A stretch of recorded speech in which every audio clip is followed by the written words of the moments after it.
unassuming Saturday where we kick up our training shoes and try not to stress out about our diet. I'm Shifu Pain, and family is a special thing. You can disagree, argue and hold grudges until the cows come home, but eventually you all come together because you're all tied together by family.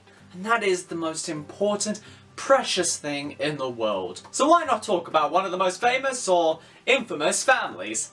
After that, close, we're talking about the Borgias. An Italian-Spanish family, more often known for the darker aspects of familial scheming and manipulation, from sleeping around and having incestuous relations, to hosting orgies and murdering people they don't like.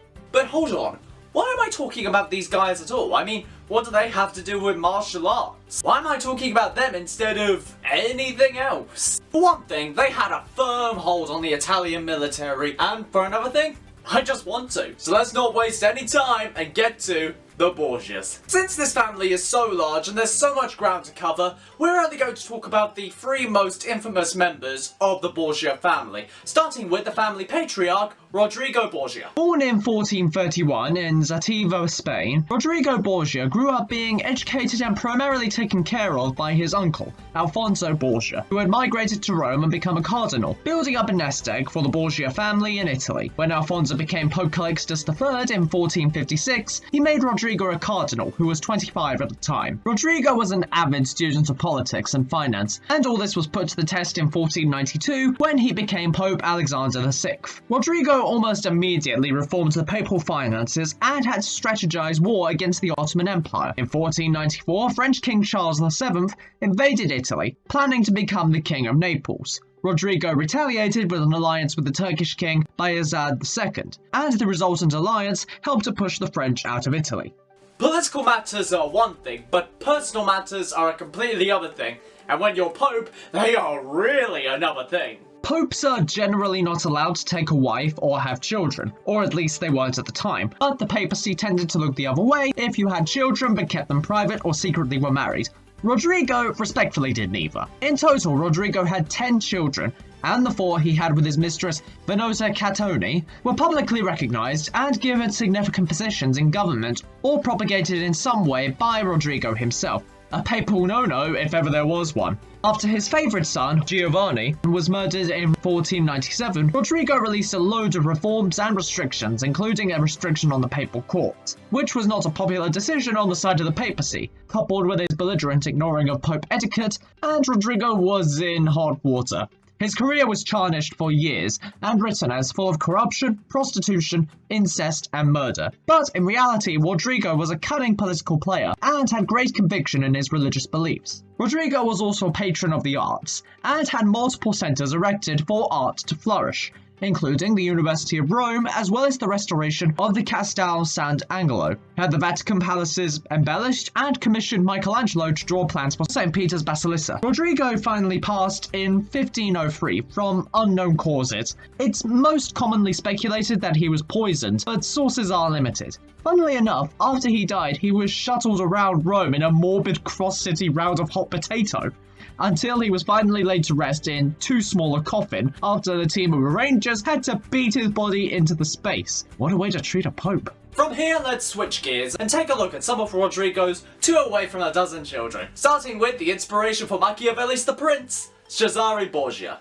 Born in 1475 to Rodrigo and Venosa Catoni, Cesare began his career when Rodrigo tried to give him a position as cardinal in 1493, the same as Alfonso did for him. Except religion was not something Cesare took to very well, so he passed up the position after some time and in 1496 became a military commander. In 1497, when Giovanni, Cesare's brother, was mysteriously killed, rumours began to circulate of Cesare's involvement and of jealousy from Cesare. The fact that Cesare was passed on the title of Duke of Candia in 1488 and that Giovanni had received the title certainly exacerbated the speculation. Cesare married Charlotte de Albret, the French sister of the King of Navarre, in 1498, and this marriage gave Cesare the support for his military campaigns, that and the support of King Louis XII of France.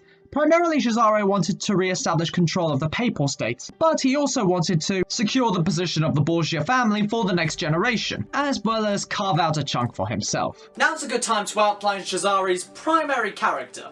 He's ambitious, to a mesmerizing degree. He was the driving force of the Borgia family, serving as the muscle, while Rodrigo served as the brain, moving all the various chess pieces into position. Between 1499 and 1502, Cesare won campaigns for 8 papal states, with the last being when Machiavelli observed Cesare in action and was inspired to write The Prince, which was appropriate name-wise as that was Cesare's primary ambition, to become an Italian prince. Cesare's arrogance was noticed by the papacy, however, and this, coupled with the general dislike for the Borgia line, led to a grand-scale propaganda war that has coloured our view of him for centuries. Cesare was portrayed as a vicious, lustful, cruel man who would do anything to reach his goals. The rumour that Cesare had killed his brother probably aided these claims. But this propaganda and all these rumours had the firm bedrock of the fact that Cesare was a very ambitious and very arrogant person, who was in a significant position to enforce significant change. He probably would have actually reached his ultimate goal of becoming an Italian prince if not for the collapsing of his primary support, his father. When Rodrigo died in 1503, Pope Julius II was appointed, who was not a Borgia fan. Cesare was arrested and only released on the condition that he gave up all the cities he had won in his military campaigns, so all of his achievements were washed away in a matter of minutes. After this, Cesare fled to Naples, was arrested again, and deported to Spain, where he was imprisoned first in the Castle Chinchilla, then at Medina del Campo, which he escaped from in 1506. Once he escaped, he went to work for his brother-in-law, the King of Navarre, but in 1507, Cesare died during a minor battle outside Vienna. From here, we jump to the member of the family that was used as the political equivalent of a ping-pong ball, Lucretia Borgia. Born in 1480 to Rodrigo and Venosa Catone, Lucretia enjoyed a great education and showed a great amount of support for the arts. As the Renaissance was dancing at the time, Lucretia got to enjoy the artistic revolution happening all around her. Can't help but feel jealous, honestly. In an effort to strengthen political and economic ties for the family, Rodrigo had several of his children marry, including Lucretia. Lucretia's first marriage, yes, I said first, was to Giovanni Sforza. The two married in 1493. When Lucretia was only 13. From a modern perspective, it's easy to question this, and question Rodrigo's status as a father, but given the context of the time, this is nothing new. Marriages were being arranged all the time, and if anything, it was probably encouraged to give greater social standing to the involved parties. Marriage is, at the end of the day, a contract after all. The part that's really disturbing, however, is the consummating of the marriage. But then again, there is a precedent for this in the present as well. Stay humble, Disney. Eventually, the marriage was annulled for the reason of a lack of consummation. But actually, the marriage was no longer politically advantageous, even though it was called for a lack of consummation. Lucretia was witnessed to be 6 months pregnant by the 27th of December 1497, when the marriage was officially annulled. There was never official confirmation of the parentage of this first child, so the rumor mill began to spin of familial incest. Given the reason for the annulment, it was either this or Lucretia had been with another nobleman.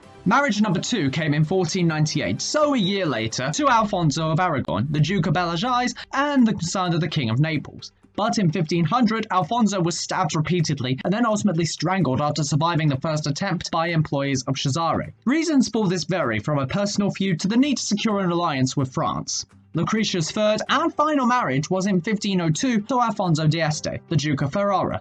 Almost immediately, the couple said, "We're done with all of this, screw all of you," and moved to Ferrara. Finally, free of the continual scheming and political chess plays by Rodrigo and Cesare, Lucretia settled nicely and became a patron of the arts, and the couple were made the Duke and Duchess of Ferrara in 1505. Lucretia eventually retired from public life in 1512 and became more enveloped in religion. Lucretia's life was sadly cut short in 1519 at the age of 39, 10 days after giving birth to her stillborn daughter. So in summary, the Borgias were a series of heavily ambitious people that were all brought down eventually by outside interference, the size of their own ambitions, or just being a woman in late medieval Europe. But bearing all of this in mind, what's our primary takeaway from all of this? And why are the Borgias still looked upon unfavourably in popular culture? The running theme of this story is ambition, the pursuit of power and the drive to meet desires. Cesare's military campaign that could be called Alexander Light, the air of arrogance and continual political chess game of Rodrigo as he boasts his disregard of the rules. Lucretia's being used as a prop and then fighting to carve out her own ambition and eventually gaining her own life outside of what others want her to be.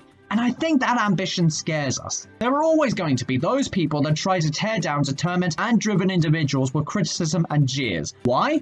Well, one reason can be just seeing our own flaws in more focus when compared to someone who has their life seemingly more put together. Another reason can be a wish for consistency. Seeing someone flippantly bend or break the status quo and actually succeed in their aspirations is frightening, because then you would just question your whole life and if it was all a waste of time, or maybe it's just called being a dick. Thank you all for watching this week's video. Don't forget to subscribe and ring that notification bell so you never miss a new video. And until next time everyone, peace be with you.